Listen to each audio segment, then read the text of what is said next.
Good morning, everyone. Welcome back to my channel. So I made it to Fires Creek Rim finally. It's been almost 10 years before I even moved here. This trail was on my list as I had done some research prior to coming here the first time in Western North Carolina, and I wanted to do this trail because it's a loop trail, 25 miles, and it takes you over several ridges, and you're over a creek here called Fires Creek. This is pretty remote as remote gets here in the east. The nearest towns are Murphy, North Carolina, and you are west of Franklin, North Carolina, just north of Georgia. So yeah, this is where the trail actually starts. I had to walk the road right here a little bit from where I had parked, and it's not far though.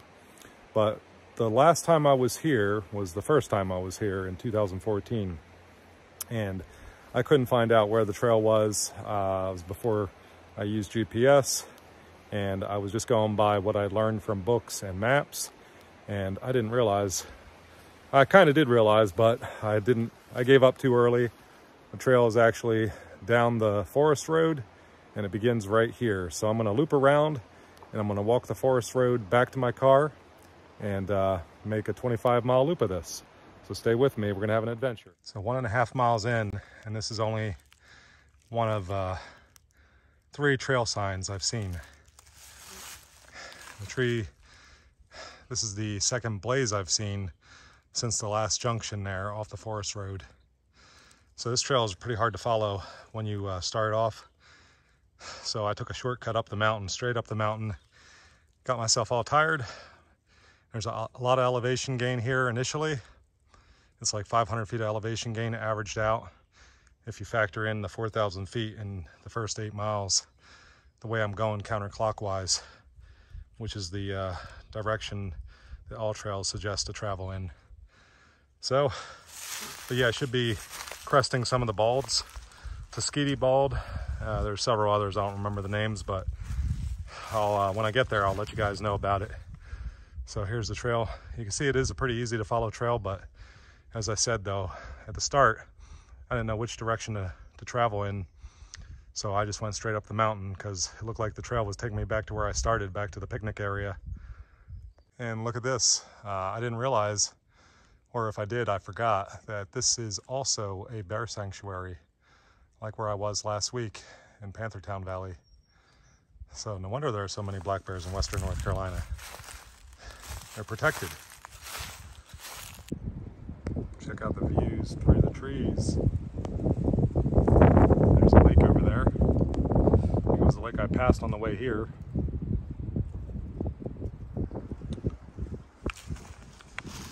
And I haven't seen anybody out here. It is definitely remote. So if you like solitude, this is a good trail for you. So I was walking along and I happened to notice this. Looks like a wildfire in the distance. Big plume of smoke. Hopefully it's not a wildfire. Maybe it's a controlled burn because it has been a little dry lately, but we have rain moving in tomorrow, so that should help.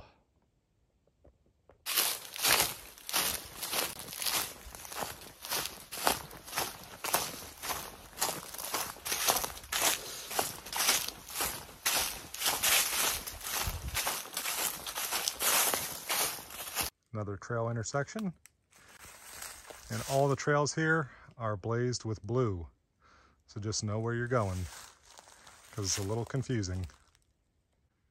All right guys, just a heads up, if you plan on doing this hike and you go counterclockwise the direction I'm traveling in, the climbs are spread out, but where you do climb, you climb very steep, and you gain a lot of elevation in a relatively short distance. You start just below 2,000 feet at the parking area, at the picnic area, and you crest up to 5,100 feet. And there are a series of balds, and I should be approaching them very shortly because I'm about 8 miles in.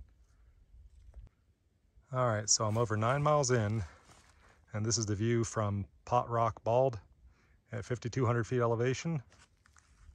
It's the first really good view I've gotten. So I'm a little disappointed with this trail because I've seen a lot of trash, a lot of beer cans. There's one over there. And yeah, there's been a lot of liquor bottles. So I don't know why people would come up here and just throw that shit around, but it's kind of annoying when you see that and you think you're on a really remote mountain trail. Other than that, it's been pretty nice, easy to follow once I stayed put on the right trail. But this is definitely a shared equestrian and hikers trail, so that's why I've been seeing a lot of horse dung. All right, this is the intersection with the Chunky Gal Trail. That'll take you east to the Appalachian Trail near Nantahala Lake. But I'm staying on the rim trail. So, well, I took the Chunky Gal Trail and it goes straight up. Reminds me of the Green Mountain Trail in Middle Prong Wilderness in Pisgah. But yeah, I was hoping to get a view if I kept on going to or at Tuskegee Bald, but it just looks like it's going real steep into the woods. So I think I'm gonna get back on the rim trail and make the best of that. All right, I didn't give up. I decided to press on, and I'm rewarded with a good view here at Tuskegee Bald. It wasn't that much further, it was just getting too steep, and I was not liking it too much because I've already had about 4,000 feet of elevation gain in 10 miles. And this is only the second good view, and this is the best view I've seen so far. It is a pretty good view right here on the Chunky Gal Trail. And the official benchmark is over here. It's just over 5,100 feet. The benchmark doesn't tell you, but it does show Tuskegee Bald. But yeah, it looks like somebody had a camp here before. So yeah, I'm gonna get back on the rim trail and start making some progress. All right, so this is the third good view in over 10 miles. But as I said before, Tuskegee Bald was off the Chunky Gal Trail, which is off the rim trail by just a couple tenths of a mile. Oh yeah, this is definitely the best view. It's better than Tuskegee in my opinion. What do you guys think? I really like it. Mountains look good this time of day. It's after 6 o'clock. Gorgeous.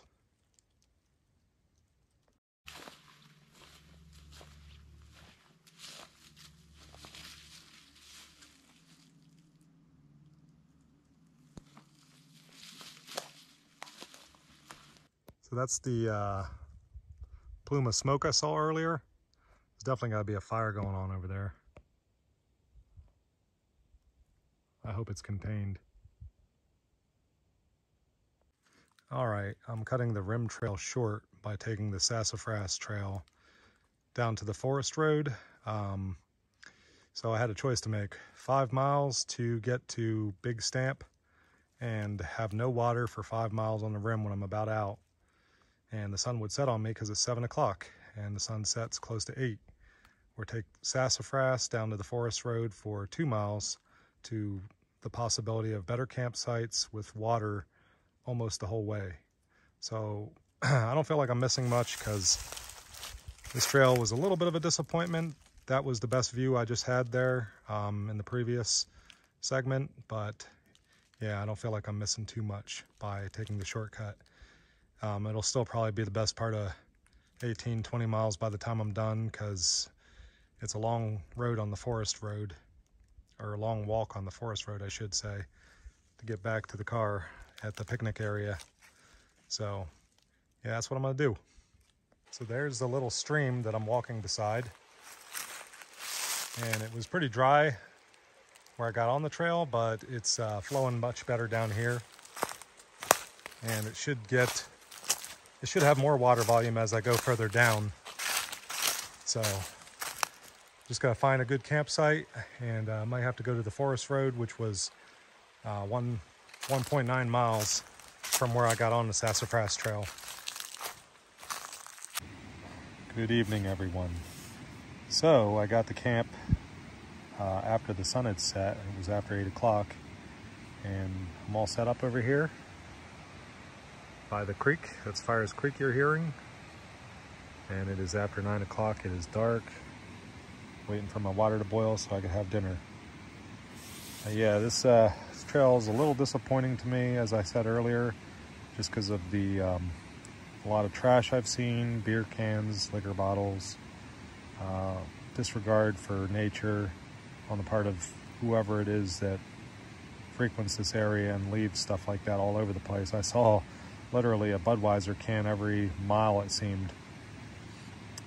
But yeah, I mean, it's still got its appeal and charms. You know, it's kind of nice on the ridge.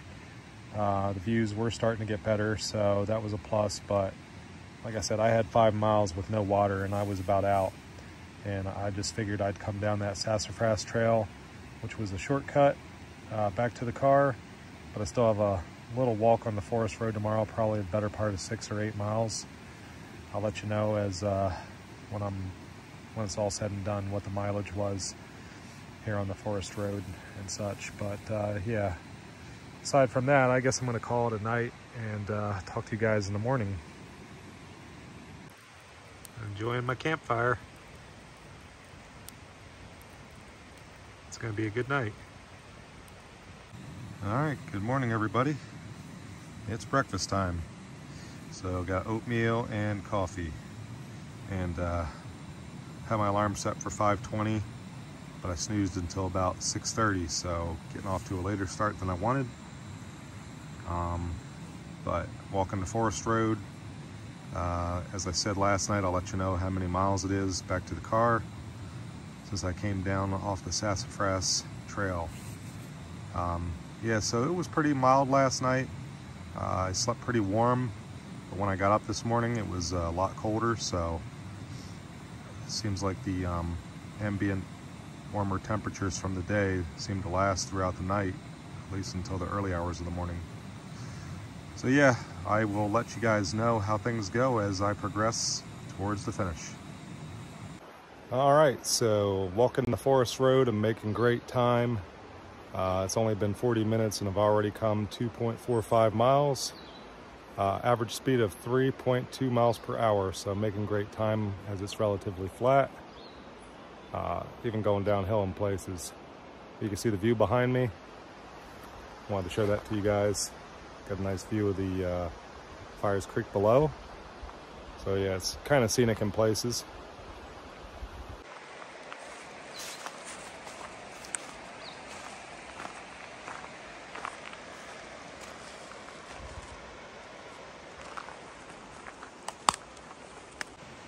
So this is what I'm talking about, guys. This really pisses me off. Like, why would you come out here to just trash the place? You know, I mean, what's the point? These aren't renewable resources, these wilderness areas. I mean, it's a great area, it has a lot of potential, but I've seen so much trash on this trail, and maybe it's just not well maintained. Maybe other wilderness areas could have just as much trash. I've heard of incidents in the Smokies similar to this, but people go out there and maintain it a little better. This is just like, you've just ruined it for other campers, because now the bears are going to associate this location with trash, and they're going to frequent the area, and campers are going to have run-ins with bears. And then you know what happens? Then the bears have to be put down because of the careless, reckless nature of the people that come here and do this. Very irritating. So that looks like a nice little spot. Maybe I should have come here to camp last night. It's cleaner.